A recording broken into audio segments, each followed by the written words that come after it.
बच्चों आज हम सीखने जा रहे हैं एक्सरसाइज 2.2 पार्ट 2 बहुपद का क्वेश्चन नंबर 2 का फर्स्ट पार्ट। क्या रहा प्रश्न?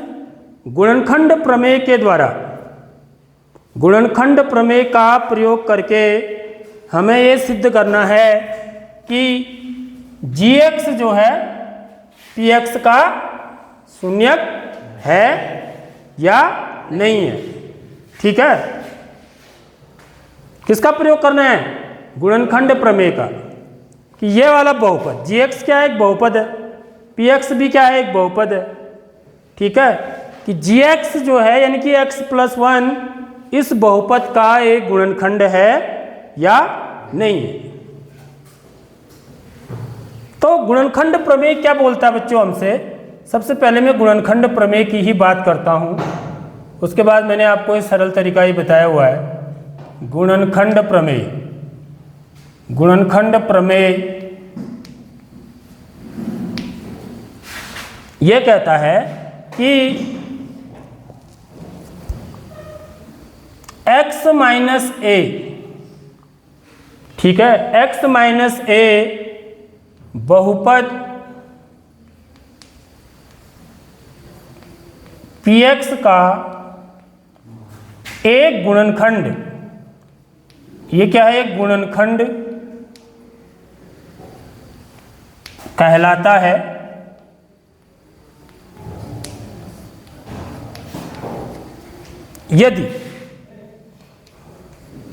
यदि क्या हो बताओ? यदि pa बराबर क्या आ जाए? 0 आ जाए। जहां a क्या चीज है बच्चों? वास्तविक संख्या है। a वास्तविक संख्या है। ठीक है, अब देखिए यहां पर आपको gx दिखा हुआ है। gx क्या चीज है बच्चों? x+1। अब इसको मुझे ना इस रूप में लिखना है, याद रखो, x-a के रूप में। किस रूप में लिखना है? x-a के रूप में लिखना है। किसको? x+1 को। समझ में आ रही बात? यानी कि मुझे माइनस का साइन चाहिए बीच में। ठीक है, तो मैं कैसे डालूंगा? ये देखिए, x माइनस, इसी लिखना है, इसी को ही है, x+1 को ही माइनस का साइन डाल के लिखना है, तभी तो मैं तुलना कर पाऊंगा a का मान क्या होगा करके।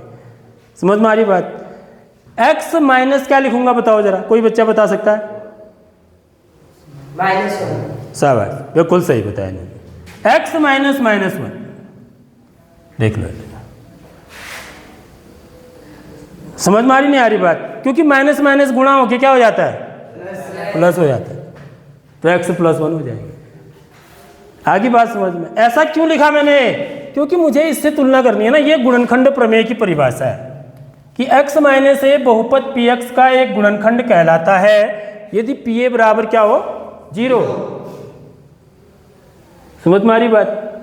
तो यहां पर तुलना करने पर, अब तुलना करोगे आप, तो तुलना करने पर मेरा a की वैल्यू क्या है? a बराबर क्या हो गया? फिर देखो, एक तुलना करो इसके साथ इसकी, तो a बराबर क्या आ गया मेरा? -1 आ गया। आगे बात समझ में? अब मैं क्या निकालूंगा? pa का मान निकालूंगा। किस में? इधर रखूंगा। समझ में आ रही बात? a की वैल्यू यहां रखूंगा, क्योंकि यह बहुपद मेरा px बराबर क्या है, इसलिए pa बराबर pa, यानी कि क्या हो जाएगा मेरा? p-1। समझ में आ रही नहीं आ रही बात? a की जगह पर -1 रख दूंगा।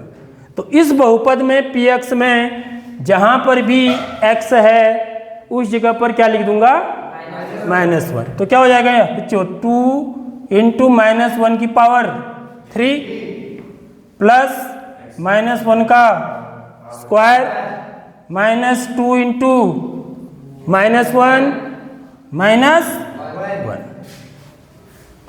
आगे बात समझ में? तो ये कितना आ जाएगा? ऋण 1 की घात 3 कितना हुआ? ऋण 1 ही हुआ। ठीक है, ऋण 1 का वर्ग क्या हो गया? धन 1 हो गया। वर्ग है तो धन 1 हो जाएगा।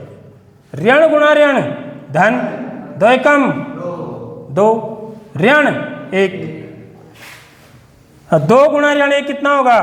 ऋण 2। धन गुणा ऋण क्या होता है? इसका चिन्ह धन है, इसका ऋण है। धन गुणा ऋण ऋण, तो ऋण 2 धन 1 धन 2 ऋण 1, ऐसे लिख देता हूं मैं। ठीक है, तो ऋण 2 से धन 2 कट गया, 0 हो गया। ऋण 1 धन 1 से ऋण 1 कट गया, 0 हो गया। तो ये मेरा क्या आ गया? 0 आ गया। पी ऋण 1 का मान 0 आ गया।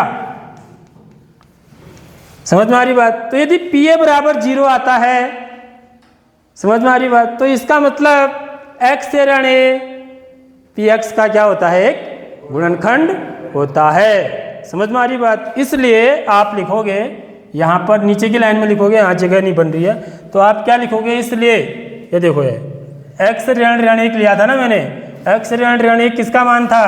x धन 1 का। इसलिए x धन 1 क्या है बच्चों? पी एक्स का। और x धन 1 क्या चीज है? ये जी एक्स है। इसका नाम क्या दे रखा है प्रश्न में? जी एक्स दे रखा है। जी एक्स बराबर x धन 1 पी एक्स का एक शून्यक, सॉरी एक गुणनखंड है। आ रही मेरी बात समझ में? गुणनखंड प्रमेय का मतलब ये चीज है।